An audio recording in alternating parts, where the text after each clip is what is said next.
Good morning Shekhar గారు. Hello, good morning to you doctor. ఏంటి విశేషం? రోజు ఈ పాటికి హాస్పిటల్లో ఉండారు. మా రాధ ఏమైనా ఫోన్ చేసిందా? సర్లేండి, మీరు ఇంట్లో ఉంటే ఫోన్ చేసే టైం కూడా వేస్ట్ చేస్తుందా? Anyway, thanks for the complement. Sudden గా నా కార్ రిపేర్ వచ్చింది. నన్ను హాస్పిటల్ దగ్గర డ్రాప్ చేస్తారేమోనని. ఓయ్, దాన్నే ఉందండి, రండి. థ్యాంక్స్, వస్తాను. బాయ్. బాయ్.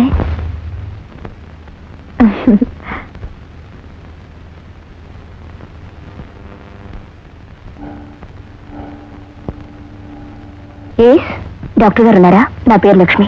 మిమ్మల్ని గురించి డాక్టర్ రాజారావు గారు ఫోన్ చేశారు. కూర్చోండి. అరుగు, డాక్టర్ గారు కూడా వచ్చేశారు.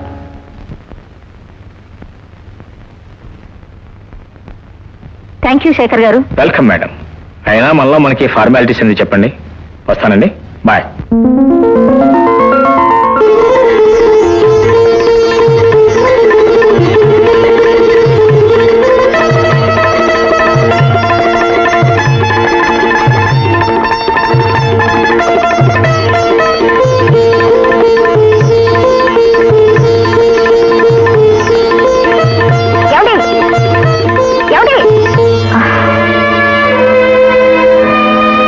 తెలుసా? ఆయన మావారే. మీవారా? ఎవరు? ఇప్పుడు మిమ్మల్ని కార్లో డ్రాప్ చేసి వెళ్ళారే, ఆయనే మావారు. మీరేదో పొరపాటుగా చూసుంటారు.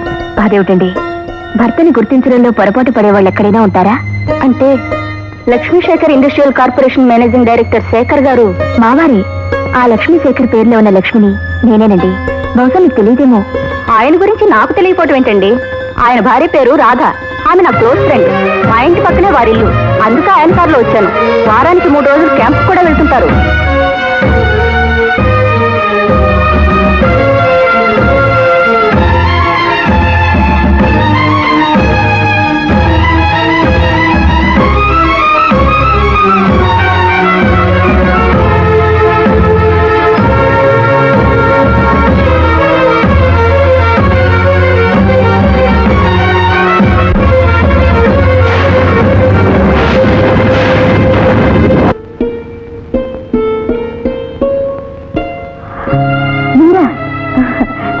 కూర్చోండి. ఏంటి ఇలా వచ్చారు? రాకూడని చోటుకే రావాలని నా నొసట ఎప్పుడో రాశాడా భగవంతుడు. అందుకే ఇప్పుడు రావాల్సి వచ్చింది. అదేంటండి, ఈ ఇల్లు నీకు అంత రాకూడని చోట? రాకూడని చోటే కాదు, సిగ్గు చెట్టు కూడా. ఒక ఆడది మరో ఆడదాని ఇంటికెళ్ళి తన భర్తని తీసుకురావాల్సి వస్తే అంతకంటే దుస్థితి ఏముంది, దౌర్భాగ్యం ఏముంటుంది? ఆయన ఇక్కడ అనుకుంటారు. నువ్వు ఎవరితో అయితే కులుకుతున్నావో ఆయనే. అంటే నా శేఖర్? నీ శేఖర్ కాదు, నా శేఖర్. ఏంటి, నా శేఖర్ నీ భర్త? నా శేఖర్ నన్ను మనసారా ప్రేమించిన వారు, నన్ను ప్రాణంగా చూసుకునేవారు. మీరు ఎవరు అనుకుంటున్నారో? నేను నీలాగా ఎవరిని ఎవరో అనుకుని కళ్ళు మూసుకొని కాపురం చేసే నీటి మాలిందాన్ని కాను. ఆయనకు మరో భార్య ఉందా? నోర్మల్. ఆయనకి అప్పటికీ ఇప్పటికీ ఎప్పటికీ నేనొక్కదాన్నే భార్యను. పిల్లి కళ్ళు మూసుకొని పాలు తాగుతూ ఎవరూ చూడలేదనుకున్నట్టు నీ చీకటి బతుకు ఎవరికీ తెలియదనుకోకు. అందాన్ని ఎరచూపి నా భర్తని ఆకట్టుకుని కొన్నాళ్ళు రహస్యంగా కాపురం చేసినంత మాత్రాన ఆయన నీ భర్త అవుతారనుకున్నావా? లక్ష్మీదేవి గారు, ప్లీజ్, ఇంకొక మాట అన్నారంటే నేను సహించను.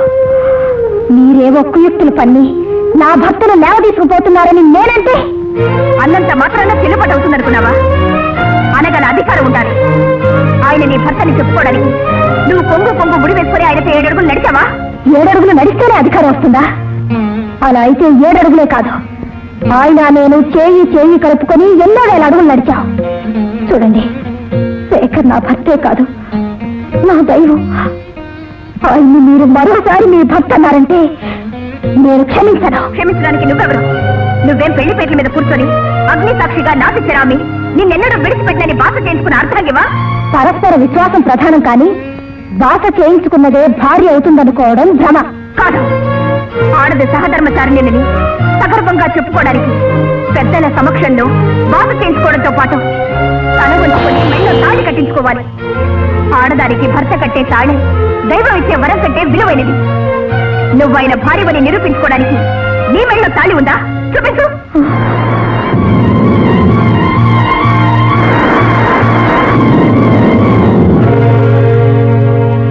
నీకిక్కడుందే తాళి. ఈ జన్మకింకా నీకు ఆయోగం కూడానా? మరో ఆడదాని మెళ్ళో తాళి కట్టే అధికారం ఆయనకు లేదు. తాళి ఉన్నదే ఇల్లాలో, అది లేనిది వెలయాడు. నువ్వెవరో ఇప్పుడు అర్థమైందా? ఉంపుడు గతివి. భార్యకి ఉంపుడు గతికి, గంగా జలానికి కాలుష్యానికి ఉన్నంత వ్యత్యాసం ఉంది. ఇంకా చేదు నిజాల సూదులు గుచ్చి గుచ్చి నా మనసును చిత్రాలు చేయొద్దు.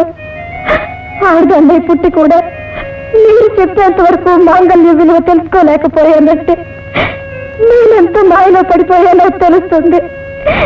కానీ ఇప్పుడు ఇంకా దేవుడైనా చేయూతనివ్వలేని సుడిగుండాలో కోరుకుపోయాను.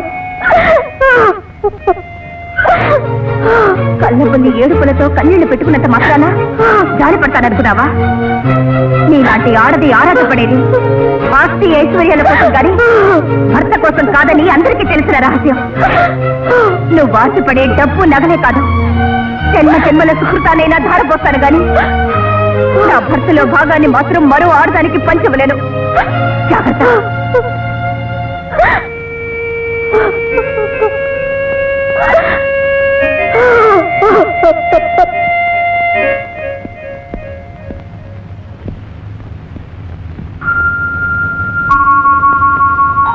రాధా, రాధా, ఎవరు మీరు?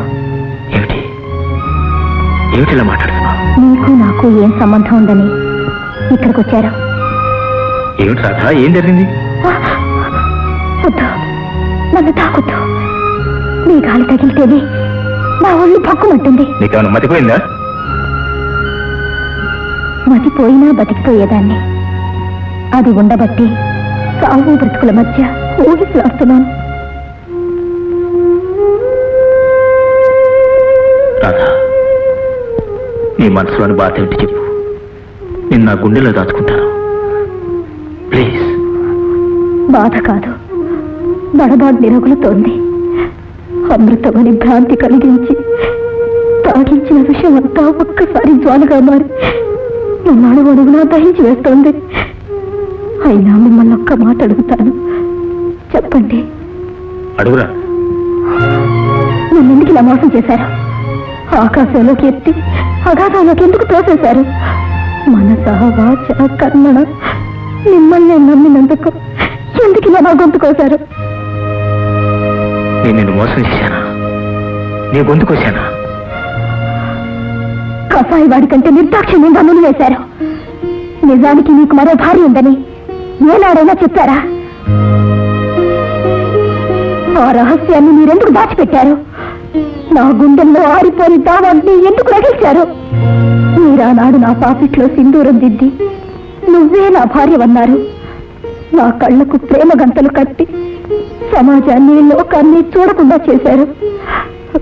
ఇన్నాళ్ళు మీతో కలిసి కాపురం చేస్తూ మీ భార్యననే గర్వించాను.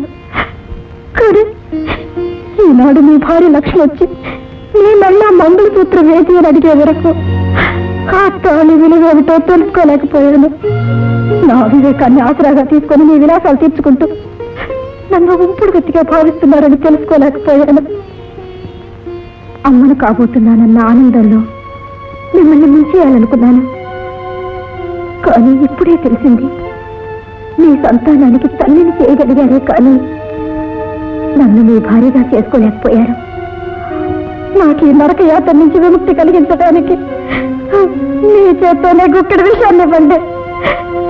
నన్ను ఇన్నాళ్ళు మభ్య పెట్టినందుకు ఈ మహాపకారం చేయండి. మీరు ఇంకేం చెప్పొద్దు.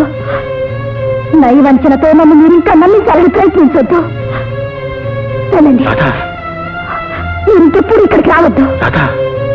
వచ్చారంటే నా శవాన్ని కళ్ళజోస్తాను.